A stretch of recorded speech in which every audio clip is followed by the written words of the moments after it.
Beyond the Door by Philip K. Dick. That night at the dinner table, he brought it out and set it down beside her plate. Doris stared at it, her hand to her mouth. "My God, what is it?" She looked up at him, bright-eyed. "Well, open it." Doris tore the ribbon and paper from the square package with her sharp nails, her bosom rising and falling. Larry stood watching her as she lifted the lid. He lit a cigarette and leaned against the wall. "A cuckoo clock!" Doris cried. "A real old cuckoo clock like my mother had." She turned the clock over and over. "Just like my mother had, when Pete was still alive." Her eyes sparkled with tears. "It's made in Germany," Larry said. After a moment he added, "Carl got it for me wholesale. He knows some guy in the clock business. Otherwise I wouldn't have—" He stopped. Doris made a funny little sound. "I mean, otherwise I wouldn't have been able to afford it," he scowled. "What's the matter with you? You've got your clock, haven't you? Isn't that what you want?" Doris sat holding on to the clock, her fingers pressed against the brown wood. "Well," Larry said, "what's the matter?" He watched in amazement as she leaped up and ran from the room, still clutching the clock. He shook his head. "Never satisfied. They're all that way. Never get enough." He sat down at the table and finished his meal. The cuckoo clock was not very large. It was handmade, however, and there were countless frets on it, little indentations and ornaments, scored in the soft wood. Doris sat on the bed drying her eyes and winding the clock. She set the hands by her wristwatch. Presently she carefully moved the hands to 2 minutes of 10. She carried the clock over to the dresser and propped it up. Then she sat waiting, her hands twisted together in her lap, waiting for the cuckoo to come out, for the hour to strike. As she sat, she thought about Larry and what he had said, and what she had said too, for that matter. Not that she could be blamed for any of it. After all, she couldn't keep listening to him forever, without defending herself. You had to blow your own trumpet in the world. She touched her handkerchief to her eyes suddenly. Why did he have to say that, about getting it wholesale? Why did he have to spoil it all? If he felt that way, he needn't have got it in the first place. She clenched her fists. He was so mean, so damn mean. But she was glad of the little clock sitting there ticking to itself, with its funny grilled edges and the door. Inside the door was the cuckoo, waiting to come out. Was he listening? His head cocked on one side, listening to hear the clock strike, so that he would know to come out? Did he sleep between hours? Well, she would soon see him. She could ask him. And she would show the clock to Bob. He would love it. Bob loved old things, even old stamps and buttons. He liked to go with her to the stores. Of course, it was a little awkward.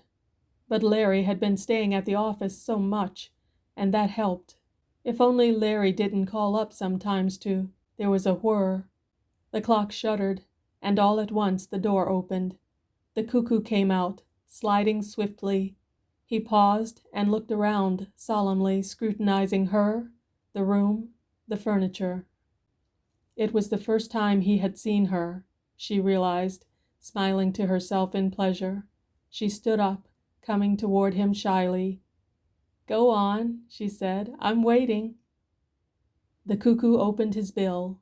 He whirred and chirped quickly, rhythmically. Then, after a moment of contemplation, he retired, and the door snapped shut. She was delighted. She clapped her hands and spun in a little circle. He was marvelous, perfect, and the way he had looked around, studying her, sizing her up.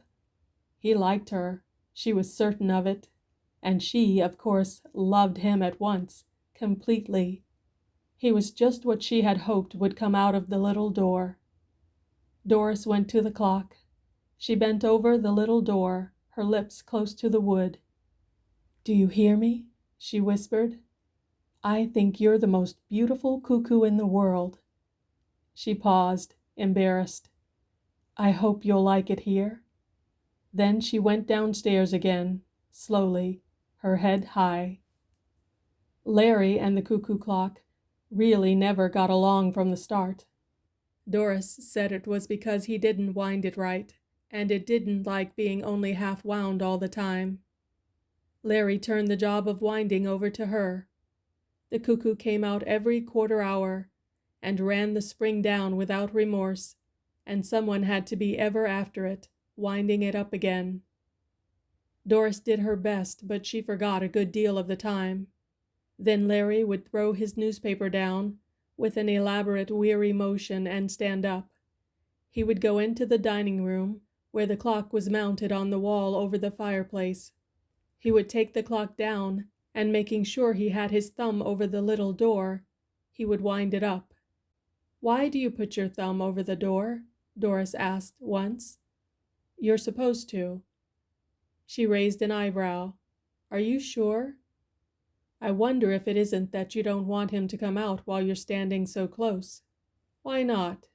"Maybe you're afraid of him." Larry laughed. He put the clock back on the wall and gingerly removed his thumb. When Doris wasn't looking, he examined his thumb. There was still a trace of the nick cut out of the soft part of it. Who or what had pecked at him? On Saturday morning, when Larry was down at the office working over some important special accounts, Bob Chambers came to the front porch and rang the bell. Doris was taking a quick shower. She dried herself and slipped into her robe. When she opened the door, Bob stepped inside, grinning. "Hi," he said, looking around. "It's all right. Larry's at the office." "Fine." Bob gazed at her slim legs below the hem of the robe. "How nice you look today." She laughed. "Be careful. Maybe I shouldn't have let you in after all." They looked at one another, half amused, half frightened. Presently Bob said, "If you want, No, for God's sake." She caught hold of his sleeve. "Just get out of the doorway so I can close it. Mrs. Peters across the street, you know." She closed the door. "And I want to show you something," she said. "You haven't seen it." He was interested. "An antique or what?" She took his arm, leading him toward the dining room. "You'll love it, Bobby." She stopped, wide-eyed. "I hope you will. You must. You must love it. It means so much to me. He means so much." "He?" Bob frowned. "Who is he?" Doris laughed. "You're jealous. Come on." A moment later they stood before the clock, looking up at it. "He'll come out in a few minutes. Wait until you see him. I know you two will get along just fine." "What does Larry think of him?" "They don't like each other. Sometimes when Larry's here, he won't come out. Larry gets mad if he doesn't come out on time. He says—" "Says what?" Doris looked down. "He always says he's been robbed, even if he did get it wholesale." She brightened. "But I know he won't come out because he doesn't like Larry. When I'm here alone, he comes right out for me, every 15 minutes, even though he really only has to come out on the hour." She gazed up at the clock. "He comes out for me because he wants to. We talk. I tell him things. Of course, I'd like to have him upstairs in my room, but it wouldn't be right." There was a sound of footsteps on the porch. They looked at each other, horrified. Larry pushed the front door open, grunting. He set his briefcase down and took off his hat. Then he saw Bob for the first time. "Chambers." "I'll be damned." His eyes narrowed. "What are you doing here?" He came into the dining room. Doris drew her robe about her helplessly, backing away. Bob began. "That is, we—" He broke off, glancing at Doris. Suddenly the clock began to whir. The cuckoo came rushing out, bursting into sound. Larry moved toward him. "Shut that den off," he said. He raised his fist toward the clock. The cuckoo snapped into silence and retreated. The door closed. "That's better." Larry studied Doris and Bob, standing mutely together. "I came over to have a look at the clock," Bob said. "Doris told me that it's a rare antique and that—" "Nuts! I bought it myself." Larry walked up to him. "Get out of here."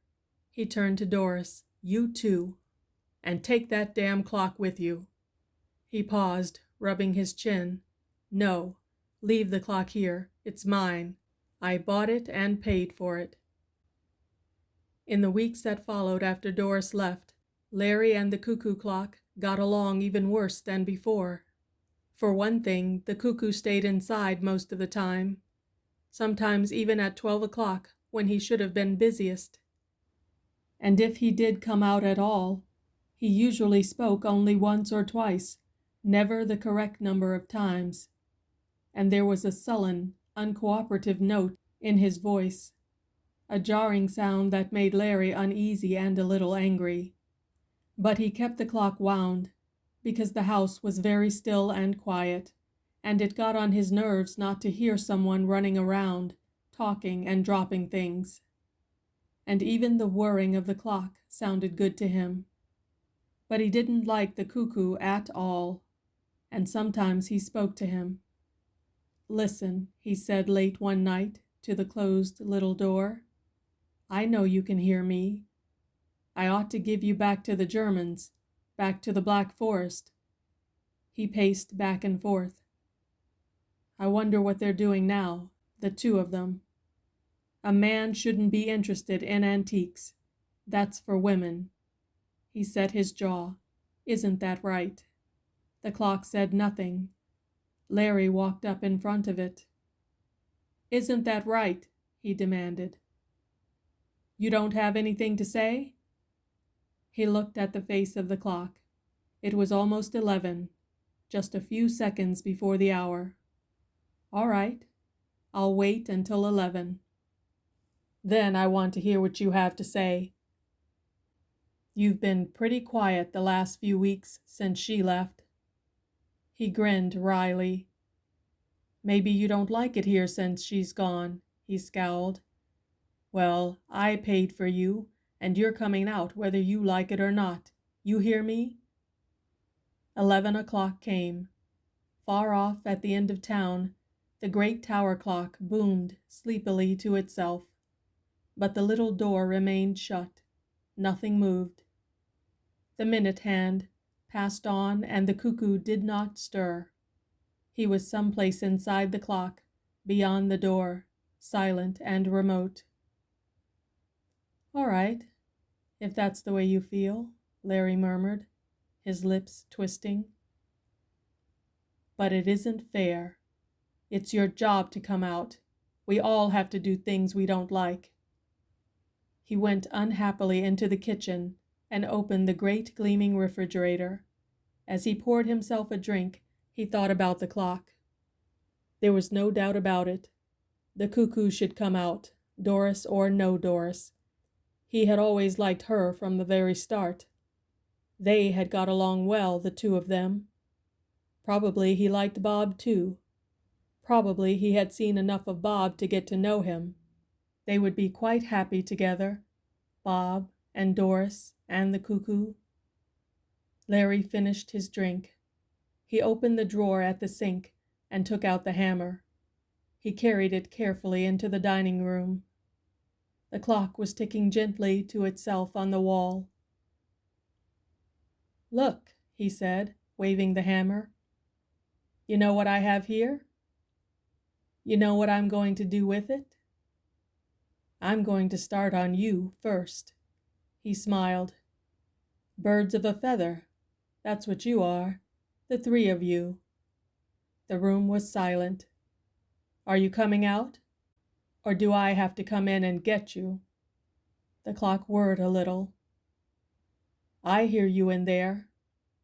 You've got a lot of talking to do, enough for the last 3 weeks, As I figure it, you owe me." The door opened. The cuckoo came out fast, straight at him. Larry was looking down, his brow wrinkled in thought.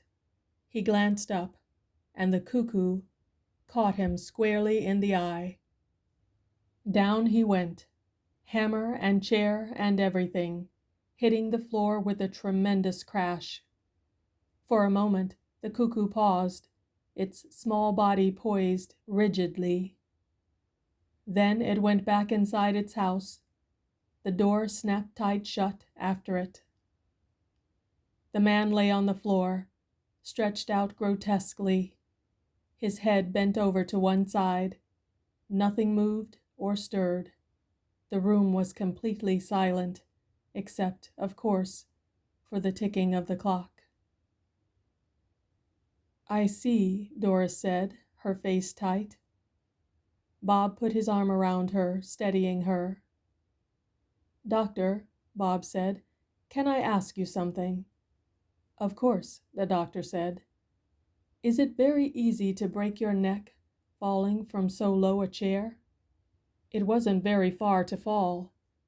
I wonder if it might not have been an accident. Is there any chance it might have been suicide?" The doctor rubbed his jaw. "I never heard of anyone committing suicide that way. It was an accident, I'm positive." "I don't mean suicide," Bob murmured under his breath, looking up at the clock on the wall. "I meant something else." But no one heard him. End of Beyond the Door by Philip K. Dick.